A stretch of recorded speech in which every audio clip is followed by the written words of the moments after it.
মাধ্যমিকের রাজ্যের অষ্টম পাপড়ি মণ্ডল গর্ব বর্ধমান শহরের বিদ্যার্থী ভবন গার্লস স্কুলের ছাত্রী। মাধ্যমিক পরীক্ষায় রাজ্য স্তরে অষ্টম স্থান অধিকার করে নজর কেড়েছে বর্ধমান শহরের পারবিরহাটা এলাকার ছাত্রী পাপড়ি মণ্ডল। বর্ধমান বিদ্যার্থী ভবন গার্লস হাই স্কুলের ছাত্রী পাপড়ি এবছর মাধ্যমিক পরীক্ষায় 688 নম্বর পেয়ে অষ্টম স্থান দখল করে। শুক্রবার তার বাড়িতে সংবাদ মাধ্যমের সামনে সে বলে, ছোটবেলা থেকে পড়াশোনার প্রতি গভীর আগ্রহ ছিল তার।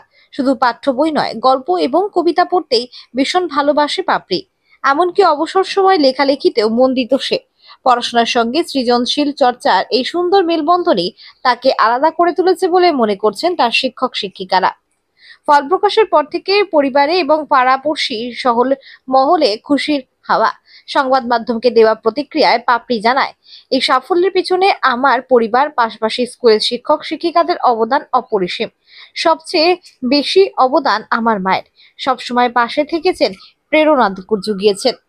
পাপড়ির মা পূর্ণিমা মণ্ডল একজন গৃহবধূ এবং বাবা দেবাশিস মণ্ডল পেশায় একজন দর্জি। সাদামাটা পরিবারে বড় হওয়া পাপড়ি বরাবরই নিজের লক্ষ্যকে স্পষ্টভাবে আঁকড়ে ধরে এগিয়েছে।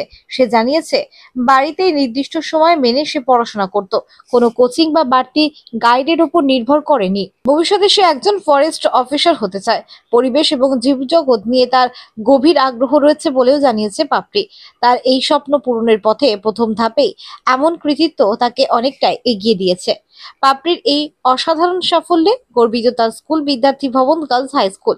স্কুল কর্তৃপক্ষ এবং শিক্ষক শিক্ষিকারা জানান, পাপড়ি বরাবরই মেধাবী এবং মনোযোগী ছাত্রী। তার ভবিষ্যৎ আরো উজ্জ্বল হোক এই কামনা সকলের।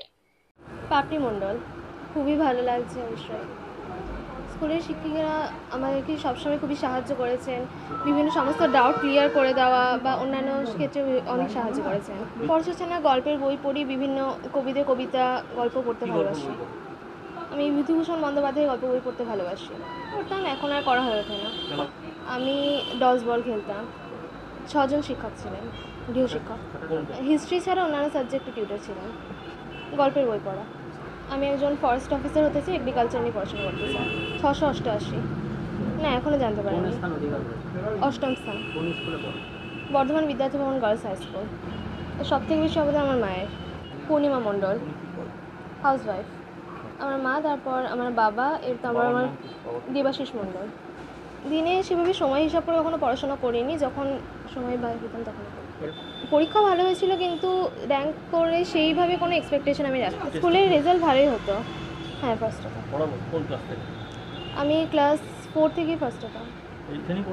হ্যাঁ। পাপড়ি মণ্ডল। র্যাঙ্ক হয়েছে, অষ্টম হয়েছে, 688 পেয়েছে।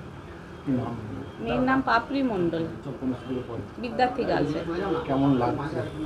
আমার লাগছে সেটা তো ভাষায় প্রকাশ করা যায় না। ধরুন, হ্যাঁ, আশা তো ছিল অবশ্যই, তবে ইংরাজিটা একটু খারাপ হয়েছিল, ওই জন্য খুবই টেনশনে ছিল যে র্যাঙ্ক আসবে নাকি। কোন কোন সাবজেক্ট কত পেয়েছে সেটা এখনো পাইনি।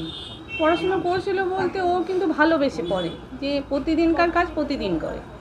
স্যাররা যে কাজগুলো দিল সেই দিন যে পরবর্তীকালে করবো সেইটা করে না। ওর ম্যাথটা ভীষণ ভালো লাগে আর ফিজিক্সটা ভালো লাগে। পড়াশোনার পাশাপাশি গল্প কবিতা একটু লিখত, কিন্তু এখন অতটা আর সময় দিতে পারে না।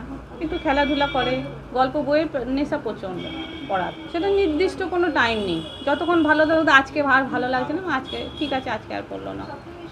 কন্টিনিউ যে পড়া সেটা কিন্তু পারত না। একটু ওর মধ্যে ধরুন পড়তে পড়তে ভালো লাগছে না, একটু ঘুরে এলো, এইটাই। টিচার বলতে ইতিহাস বাদে সব সাবজেক্টেরই টিচার ছিলেন। স্যাররা তো অবশ্যই প্রচণ্ড হেল্পফুল। ইংরাজি স্যার দীপঙ্কর স্যার তো প্রচণ্ড, রাত্রেবেলায় 12টা 1টা যখনই পড়তে পড়তে কোনো ডাউট হলো, সঙ্গে সঙ্গে কোনো রিপ্লাই। সব সময় কোথাও বেড়াতে গেছেন, কোনো যদি অসুবিধা হয়, কিছু জিজ্ঞাসা থাকে, সেখান থেকেও উনি বলবেন। আমি হাউসওয়াইফ। বাবার ব্যবসা আছে, ও টেলারিং।